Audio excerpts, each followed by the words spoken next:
Hi, it's Jenna with Designtex. There's no denying that COVID-19 has changed the way that we all work and the way that designers are specifying materials. Today I'm excited to share some cleaning and disinfecting facts with you that are sure to be useful. I'll also quickly highlight some great resources that will help you specify with confidence. At Designtex, much of our product design development has emphasized the importance of cleaning and disinfecting.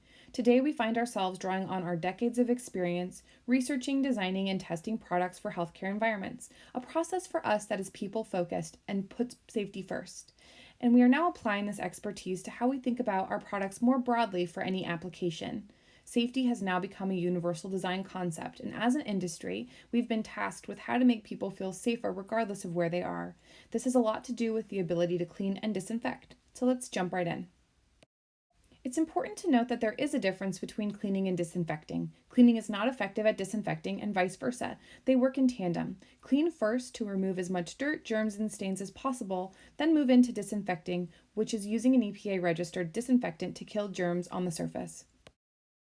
We like to promote a three-step process: clean, disinfect, and rinse. The rinse step is so important and is constantly overlooked. Skipping the rinse step can reduce the effectiveness of the disinfecting process. It leaves cleaners and disinfectants on the surface of a material and can eventually degrade the material too. One of the most widely recognized disinfectants is bleach. A 10-to-1 ratio means you mix 10 parts water to 1 part bleach. This is a common and effective way to disinfect surfaces if, of course, the specific surface is bleach cleanable. The CDC recommends a 10-to-1 bleach cleanable ratio as being effective at disinfecting. For instant access to our complete list of bleach cleanable products, just scan this QR code by using your smartphone to take a photo, and it will take you to the resource page from our website. Other common disinfecting agents include alcohol, hydrogen peroxide, and quaternary ammonium, also known as quats. Be sure to check out the Designtex product and disinfectant matrix. This matrix clearly shows which products can be safely disinfected by using one or more of the 9 disinfectant products that we tested, all of which have been approved by the EPA to disinfect against COVID-19. There are over 180 products from every product category represented here, and we're constantly testing and adding more. We can also test upon request, so just ask.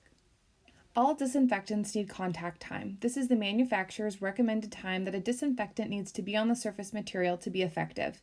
This could be anywhere from 30 seconds to 15 minutes and is needed to kill or neutralize what is ever on the surface. To check out the comprehensive collection of Designtex COVID-19 resources, including what I've shared today, simply head to designtex.com and click on the link to our COVID-19 resources, which I have shown circled here. To enter to win one of the 3 raffle prizes, head to the Designtex COVID-19 resources page and email the name of a product from the Bleach Cleanable product list. Thank you for watching today. Bye.